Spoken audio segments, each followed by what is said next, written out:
Previously on The Big Bang Theory. I'd like to see us go back to a country where there are no Senate elections, where the state legislators, in fact, appoint senators.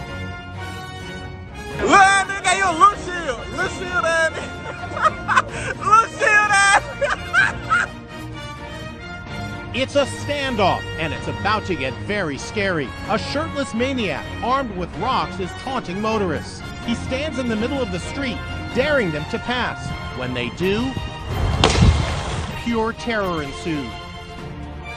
It was the crack you never come back. It was somehow fundamentally different than someone in a beautiful neighborhood like this sniffing a line of cocaine would get not automatic sentence for. I think the country's become far too democratic. As far as I know, George, first-degree murder is illegal in every country in the world. People of Earth, how are you?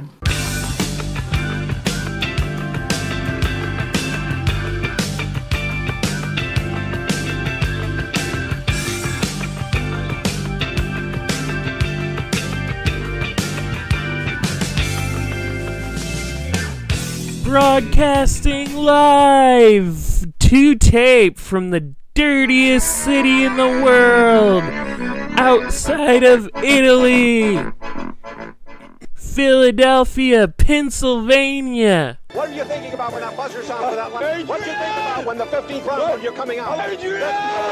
The podcast for a world gone mad. You're listening to The Society Show. You know, we're living in a society.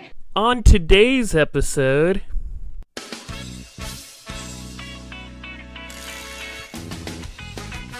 I break down the news into several segments. The first is we're going to talk about the Facts and Logic Report, as usual, where I give you a rundown of some of the news. And then we have a new segment, the Dystopia Corner, where I focus on 3 news stories that highlight specifically how we live in a dystopia. And then another news segment, the Police State, where I talk about the state of the police, and primarily in the U.S. And finally, we have the State of the State, the segment where I bring you all my fresh propaganda at the end of the show. But first,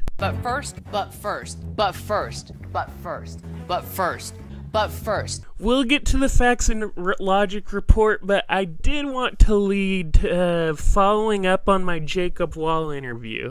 I have a few things to say about it, some clarification, some thoughts on it, so let's get right into it. We talked about the Tara Reade allegations. No, probably best I don't. But to be honest, I didn't want to dwell on this too much because Jacob approached it from a partisan perspective. So, although we have common ground on believing Tara Reade, we don't exactly have a shared perspective on sexual assault in general. And, I mean, I really don't think that Jacob would put any weight into these allegations if they were against Trump. I mean, I don't want to speak for him, but I'm just calling it as it is, and so I really didn't want to dwell on that because I knew we didn't really share that much of a common ground, but we did talk about it.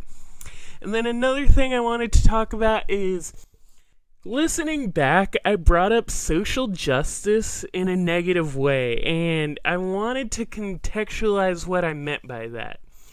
I feel like during the interview, it was clear what context I meant because I really meant symbolic and pandering democratic policies that actually impact very few people or no one. They're just symbolic. And I feel like this context is made clear because Jacob, or at least he understood what I was saying, because Jacob goes on to talk about carbon tax credits as an example of the social justice policy I meant. And a similar example would be like Kamala Harris's plan during the primary about forgiving university debt, but only if people got certain Pell Grants and operate a certain type of business, etc. So looking back, it's not a big deal, but I shouldn't have used social justice in that way, because many people who rail against social justice include policies that are actually important, and it's obviously a right-wing type of angle, and I probably shouldn't go around being like social justice this, social justice that when I'm talking to a right-wing operative like Jacob Wohl. The meaning of social justice is warped severely over time, and the way I was using it was in a way that's divorced from any original meaning, but it still carries the weight of the original meaning.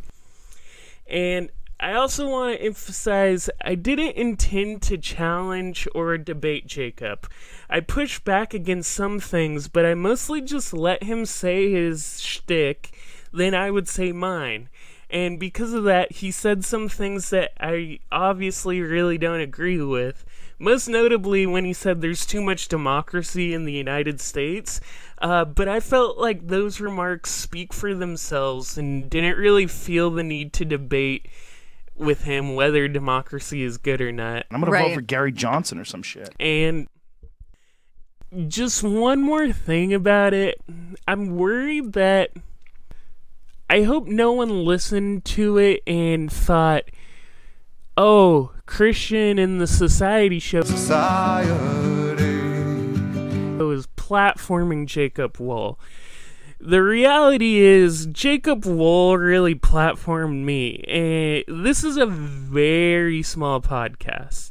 And people are much more likely to discover my podcast because of Jacob Wohl than people are to discover Jacob Wohl because of my podcast. So those are my thoughts on it. I feel like it was literally my first interview I ever did, and I just needed this opportunity to reflect on that and think about it. And now we can move on. Either way, I think it was a good interview. I've listened to other interviews with him, and I got him to go places that he rarely goes, so I feel glad about that.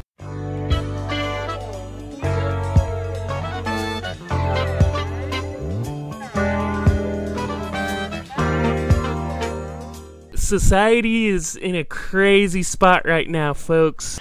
Crazy. And we have a lot to deal with, so I'm going to talk about some of the news I normally like to touch on, but later in the episode, we're going to spend most of this talking about what the police is doing right now, protests, etc. So bear with me while I talk about some unrelated news. I think it's important to talk about this stuff, but I am going to spend most of the episode talking about what's going on in American society right now. Now that's out of the way, let's move on to the Facts and Logic report. Facts don't care about your feelings. Facts don't care about your feelings.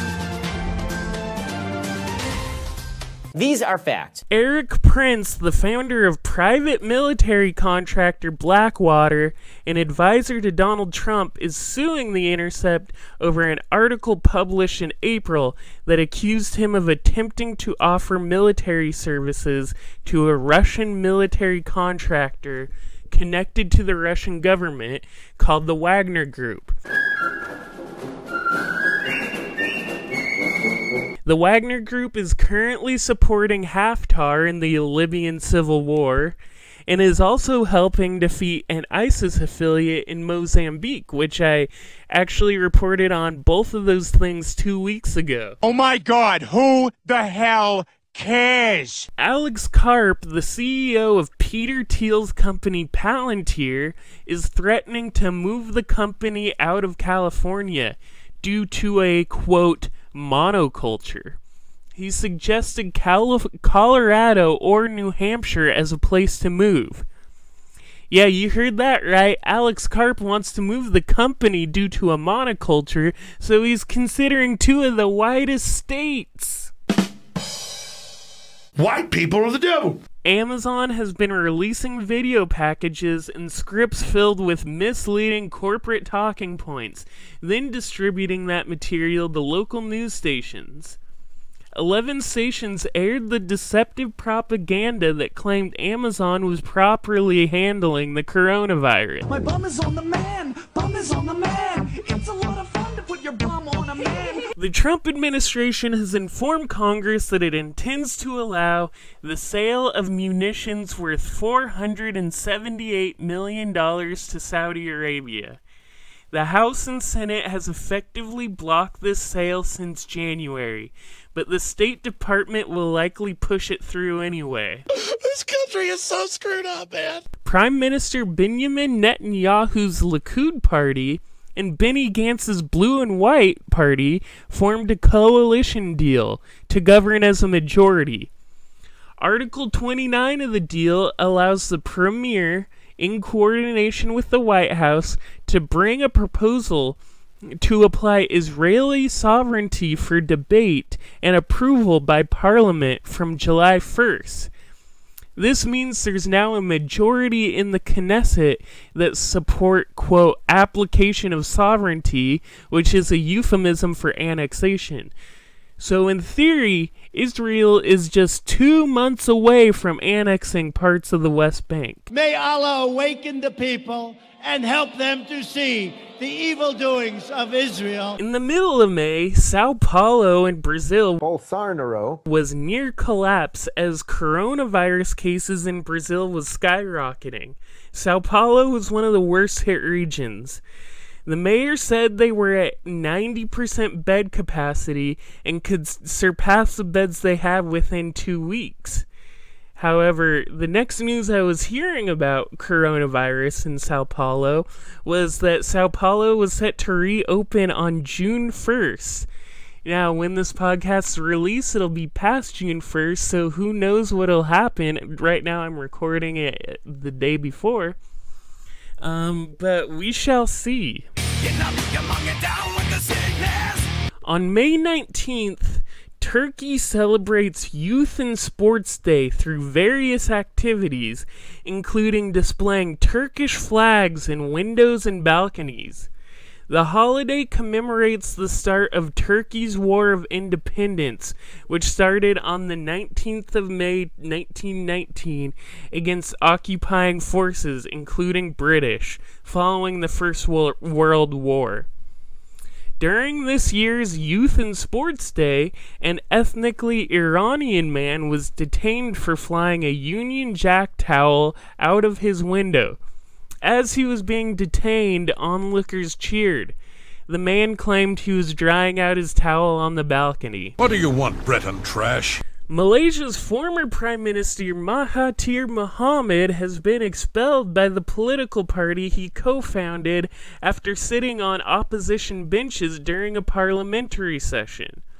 Mahathir originally made the party to spite his former party, but that no longer is an issue because his political rival he intended to spite, Najib Razak, is now out of the picture.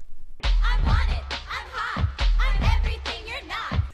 Emmanuel Macron's party, LREM, has lost its majority in parliament after 7 MPs formed a new party.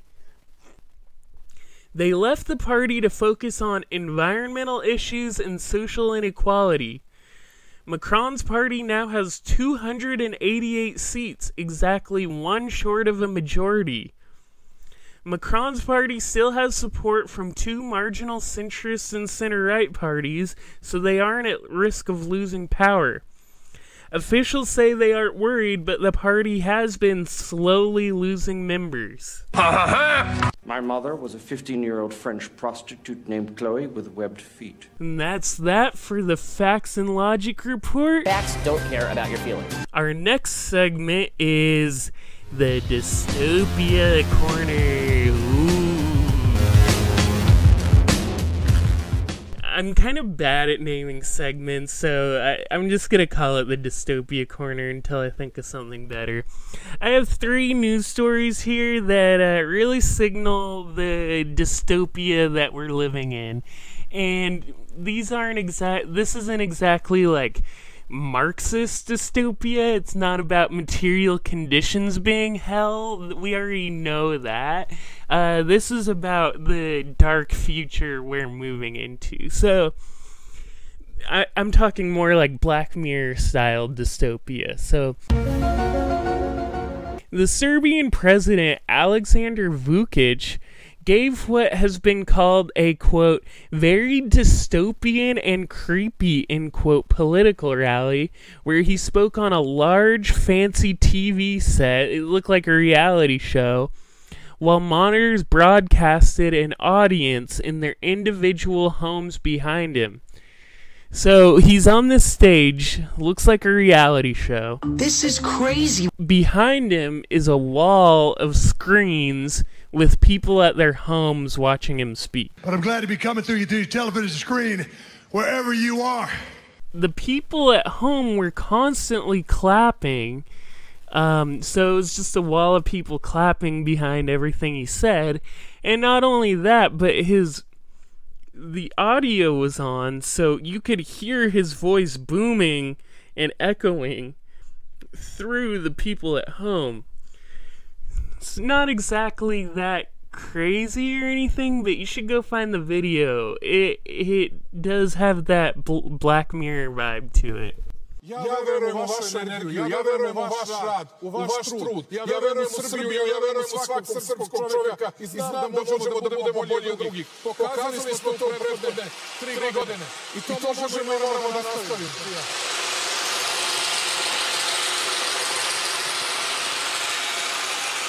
Something that is infinitely more alarming in a material sense, Singapore sentenced a man to death via Zoom call for a heroin transaction in 2011. We sail tonight for Singapore. Singapore has a zero-tolerance policy for illegal drugs and has hanged hundreds of people, including dozens of foreigners, for narcotics offenses over the past decades. What about drugs? You doing some of that crack cocaine? You on the pipe? Now, not only is Singapore's drug laws absolutely dystopian, I mean, they're kind of not even dystopian, they're more just relics of the past. The sentencing someone to death by hanging from a Zoom call, that is the really dystopian element. The fact that you can be sentenced to death remotely, that's crazy. And I get why countries like Singapore have such strict drug laws. I mean, one of the biggest reasons is that drugs have been a tool for imperialist control in Asia. I mean, at least since the Opium Wars, probably even earlier. And so drugs mean something different in East Asia and Southeast Asia than they mean to the West. Oh, East? I thought you said West. They're like, they're a foreign interference destroying the local population. It's a tool of imperialism. That is how a lot of Asian countries see drugs, and that's why they have such stringent drug policies. At the same time, I'm just completely opposed to this. I try to not judge other cultures, but come on, dude. Dude, what does my tattoo say? Sweet! What about mine? Dude, what does mine say? Sweet! What about mine? Dude, what does mine say? Sweet! What about mine? Dude, what does mine say? Sweet! What about mine? Dude, what does mine say? Sweet! What about mine? Dude, what does mine say? Sweet! What about mine? Dude! And our final story in the dystopian corner, a former NBC executive named Chris Kitsa, who founded BeforeIt'sNews.com, one of the earliest and more successful fake news websites. You are fake news. Assumed a leadership role at the Epoch Times as the news outlet ramped up its pro-Trump messaging after the 2016 election. So this guy's been working for Epoch Times for a long time. So this isn't news. This was just uncovered. The Epoch Times is the media apparatus of the Chinese nationalist pro-Trump group Falun Gong. I'm sure you know a lot about Falun Gong. I'd like to go into them on the show at some point, but the dystopian part of this is the guy went from a purportedly mainstream legitimate news source to making a completely fake news site, to then going to an institutionalized fake news site that is backed by Trump, supported by state apparatuses. I mean, Epoch Times, they do like 70% of the ads on YouTube or something. It is basically fake news fully realized and given a sense of legitimacy. I mean, the main reason they get money from the State Department, I'm not alleging that they directly get money from the State Department, but I'm speculating that they probably get a lot of it indirectly. The main reason is they've learned that Falun Gong in the Epoch Times is one of the best ideological apparatuses they have to proliferate a Cold War with China. The mainstream media continues to spoon-feed the masses soundbite clickbait. And that's that for the Dystopia Corner. Let's move on to the police state.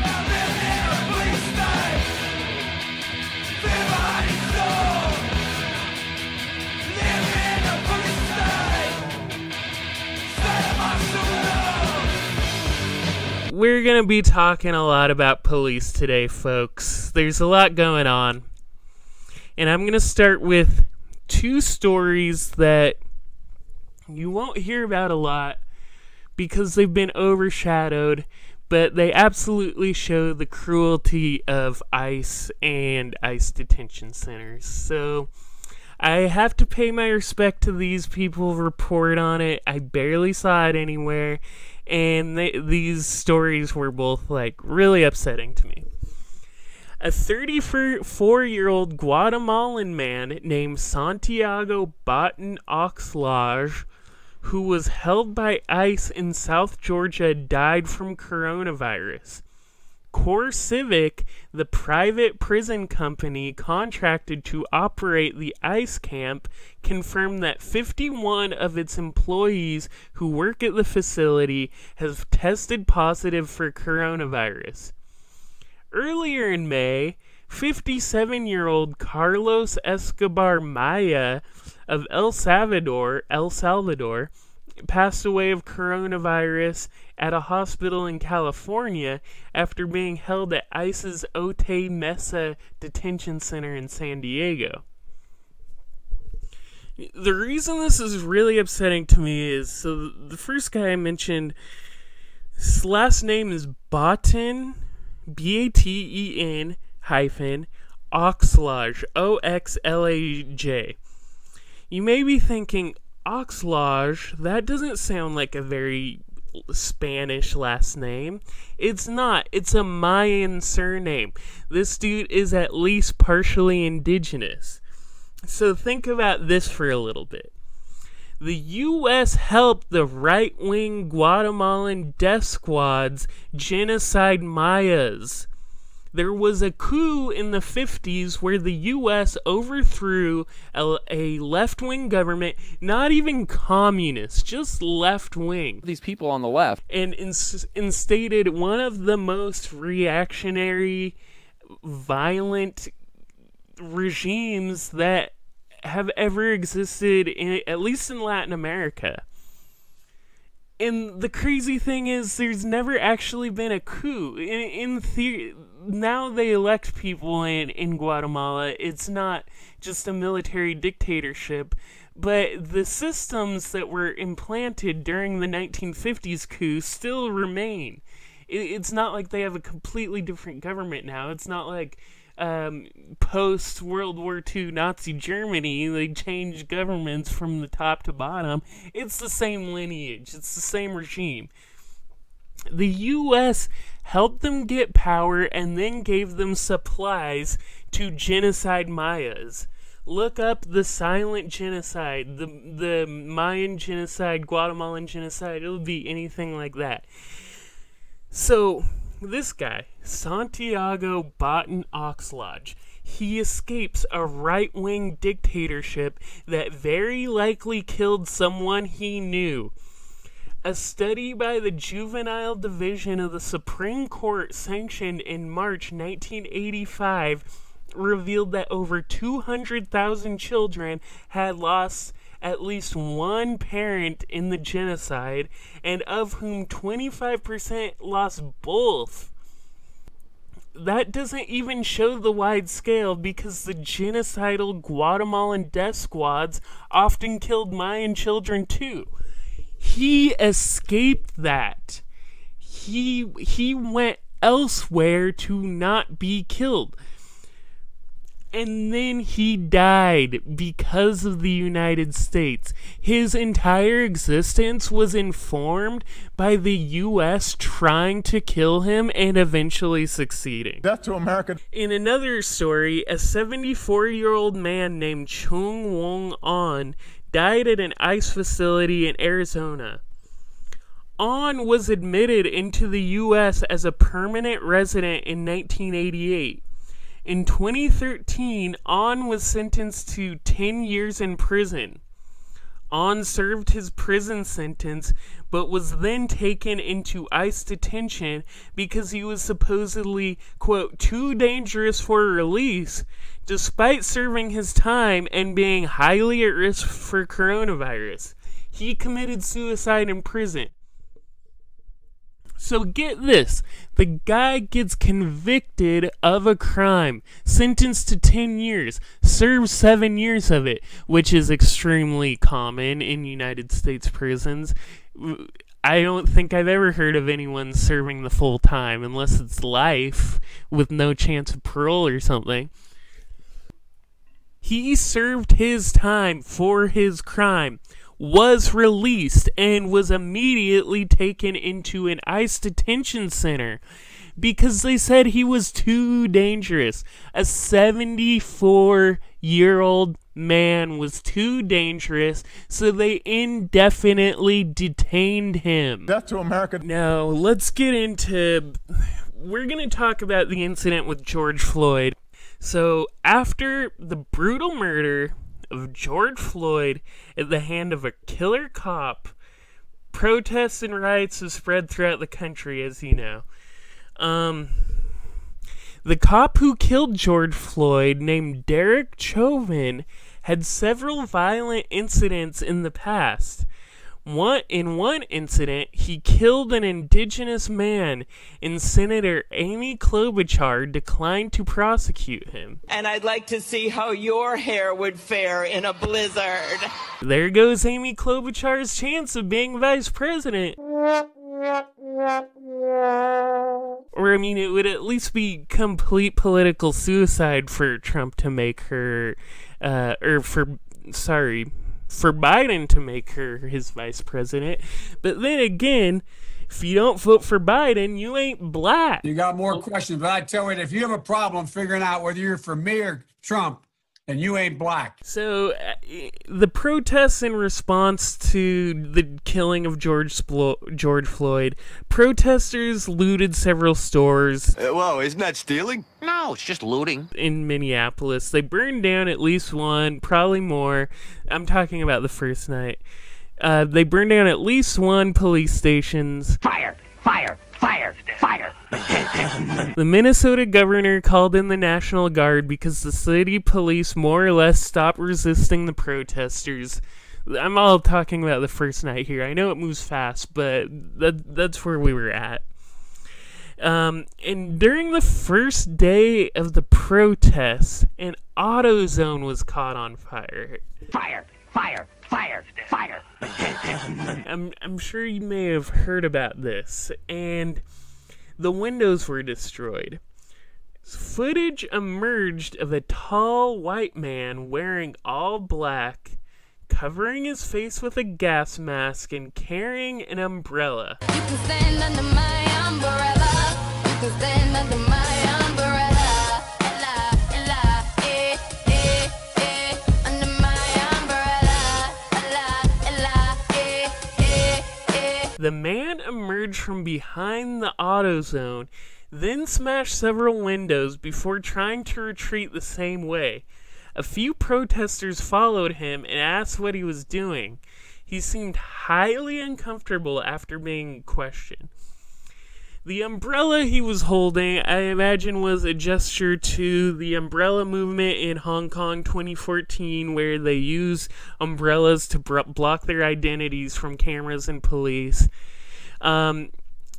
But, I mean, I imagine that the reason he was holding the umbrella was to identify himself to police or to signify something to someone. I don't know if this guy's an undercover cop. I guess I should say plainclothes cop. But it sure seems like it. And if he wasn't, he definitely wasn't just a regular old protester. He had some ulterior agenda. I mean, if you watch the video, it's pretty clear. He pops out of nowhere, breaks the windows with the confidence that only a cop could have, and then just beelines out of there. I mean, the agent provocateur was identified to actually be a police officer from St. Paul, Minnesota. The claimed identification comes from the cop's ex-wife saying that the guy looked just like him and he used equipment that she recognized. So it may or may not be this guy, but either way, whether it's this specific cop or not, we know one thing to be true. This guy had an ulterior agenda. What? He wasn't worried about getting caught. What? He wasn't part of the protest. What? I don't know what to make of it, except it was a cop. It could have been some, like, little white supreme, but I don't know about that one. Oink, oink, pig, can you sing a song? So, going into some more news, the second night of the protests, early in the morning after the second night of protests, and after the same night that the police precinct burned down, a CNN film crew was arrested on live TV. They were then released. And then that same day, Derek Chauvin was arrested and charged. Now I know that I did something wrong. There were also protests in Louisville oriented more towards protesting the police murder of Breonna Taylor. In March, Breonna Taylor was murdered while she was sleeping. Police in unmarked cars burst into her home. Her boyfriend grabbed a gun thinking they were burglars. The police began to quote the lawsuit, then, quote, spray gunfire into the residence with total disregard for the value of human life, end quote. Although the shooting happened in March, there are several reasons why these protests are happening. The first reason is pretty obvious. The fact that there's 30% unemployment and mass distrust of both the repressive and ideological state apparatuses is a pretty obvious reason for this to be happening now. And another reason is pretty obvious too. It's in coordination with the same goals and message as the George Floyd protests. But another reason is much of the information about the killing of Breonna Taylor came out this month, the month of May, including photos of her house completely riddled with bullet holes. Similarly, protests happened in Toronto after Regis Korchinski-Paquet's family called 911 to help her. She, quote, fell from the balcony of a 24th floor apartment while she was conspicuously alone in a room with a cop as her family was in the other room. She just happened to fall alone with a cop, never been pushed. Wow, okay. Sure. Sure, Jan.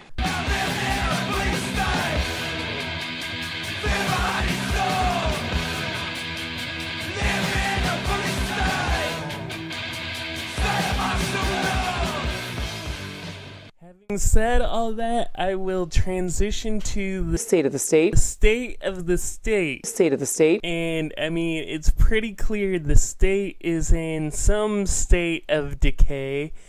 Mass protests are popping off everywhere in the U.S., and this was a long time coming.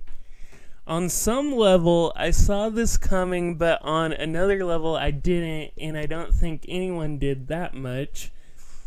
I remember thinking in 2017, what will it take for people to mass mobilize like they are now?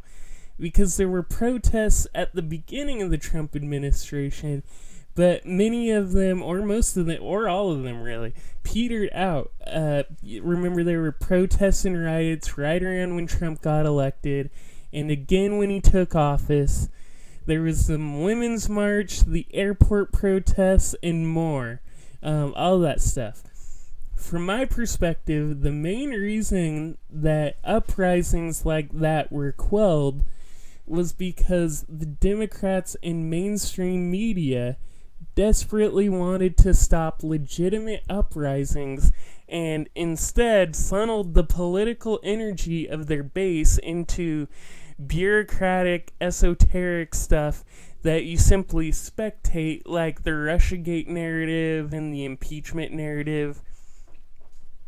So on some level, I saw the type of protests that are going on coming because the conditions that yield protests were so clear. Things were happening all the time that are worth protesting, and yet people weren't protesting in a big society-sweeping way. And then another thing is, before coronavirus, I was long anticipating the economy to be where it currently is. Before I did this podcast, I would do a news roundup on my blog where I'd basically accumulate all the news I found interesting that week. In fact, my segment, The Facts and Logic Report... Facts don't care about your feelings. ...where I talk about news is just a continuation of that in audio form. And one of the main things I would highlight is that economists were predicting the collapse of the economy since at least the middle of 2019. I thought that when the economy collapses is when people would begin protesting. And sure enough, that was rushed along by the coronavirus. I got a bad disease. Now, unemployment is like 30%. I think the official numbers of people on unemployment is about 15%, but there's many people who are unemployed but don't qualify for unemployment. There are also people who are highly underemployed, which used to count as unemployed but doesn't anymore. And there are people who are unemployed but aren't actively seeking employment, and they're not legally considered unemployed. So having said all that, true unemployment, not legal unemployment, is likely over 30% easily, and then on top of that is total distrust and hatred of the U.S. political establishment, frankly. And then, obviously, police continue killing people, primarily black people, brutally. These incidents are so gruesome and disgusting that even the people who are employed and middle class and live comfortably and have no sense of class consciousness are disgusted by it as well. I mean, obviously. It's easy for protests to rally against things like the killing of George Floyd because they're so obviously egregious to anyone, even middle class, anti-working, anti-worker, anti-communist, anti-left people. And that's, all of that is how we got where we are now. I'm recording this podcast on Sunday and I release it on Wednesdays because I need a couple days to edit in my sound drops and music and all that. So things may have changed very quickly since I recorded this. They've already changed a lot these last couple days. I had to scrap some material I was going to use in this episode to talk about this more. I wanted to really focus on this and push back some other things I wanted to talk about. The protests going on right now are clearly of a different character than a lot of past protests. Even big protests that you think of, like I think of the 99 WTO riots, they feel more in line with those than they do, frankly, any other American protests I can think of like this. They don't really have much in common with Occupy, which was more of a kumbaya type movement. Kumbaya, my lord, kumbaya. This is categorically different. The idea of burning cop cars or police stations is seen as in the US, it's seen as things people do in other countries, but they don't do in the United States. With these escalated protests, it really just highlights police brutality more than it is normally highlighted. It shows that police are really willing to just beat, pepper spray, harass any people on the street.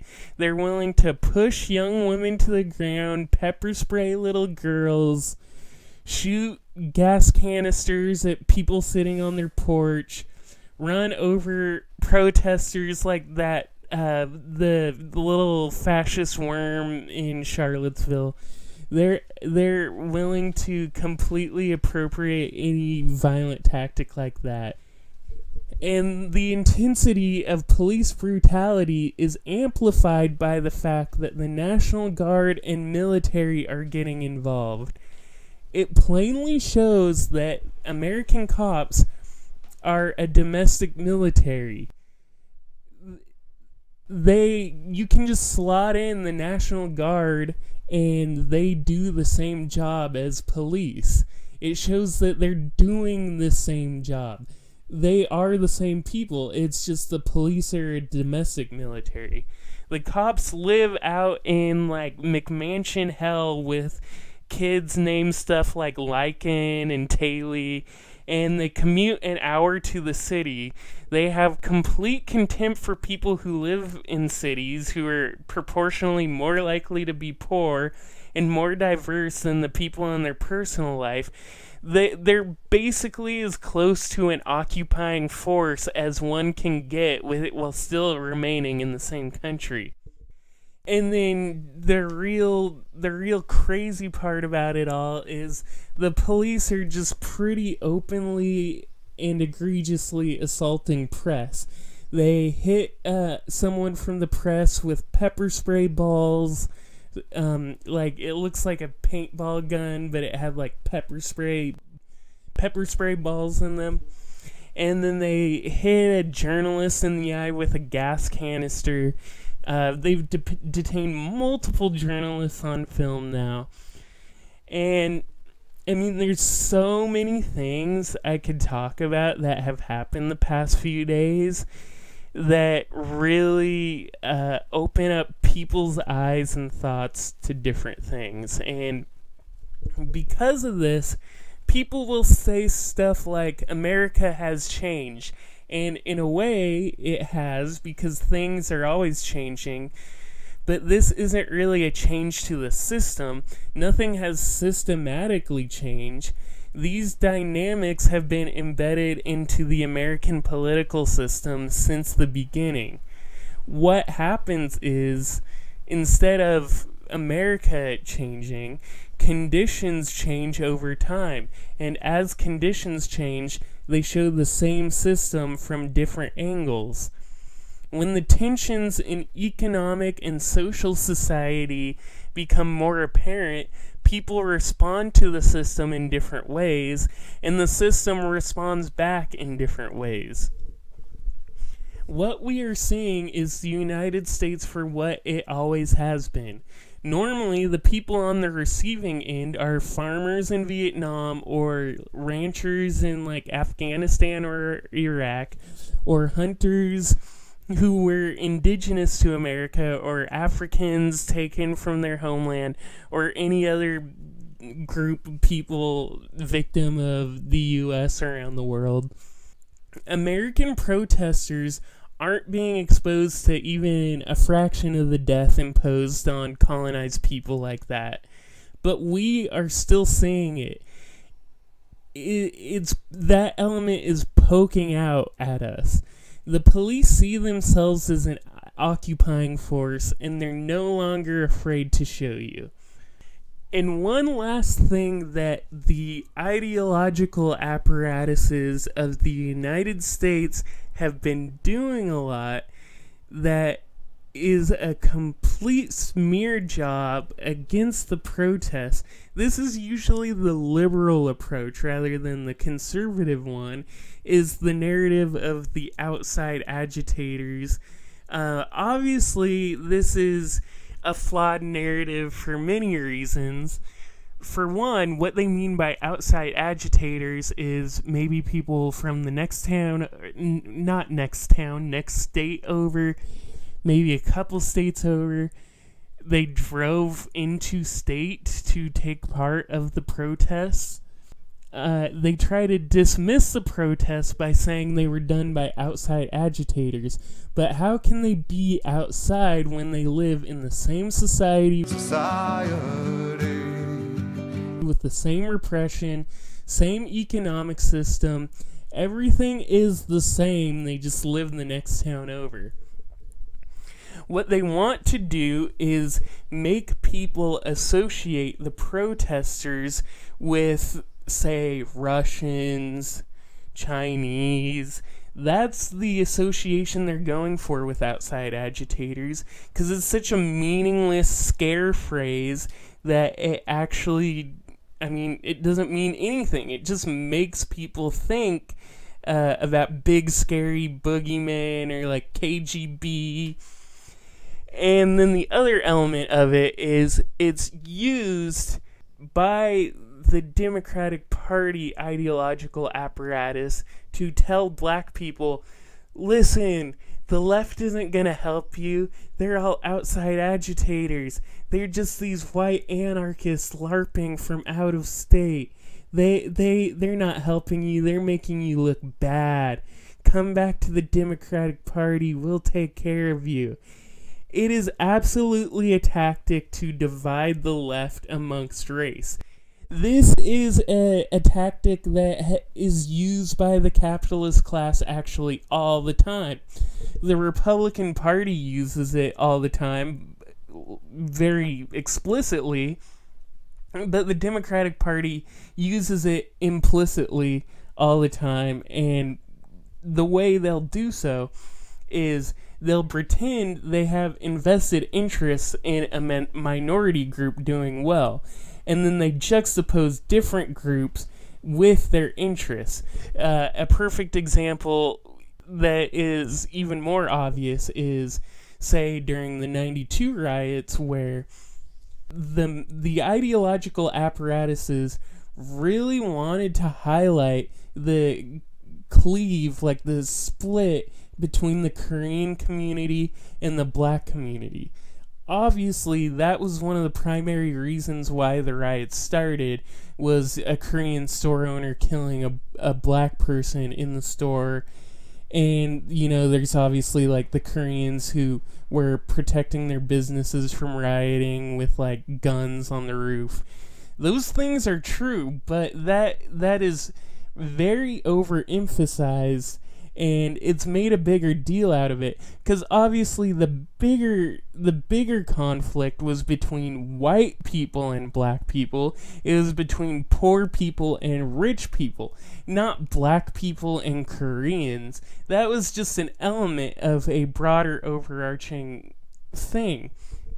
So the point I'm trying to make is, the capitalist class loves splitting people up by race, and they say they are doing so to help black interests or, say, Asian interests, whatever interests, they're saying split up because of race, because you have specific interests in these racial policies.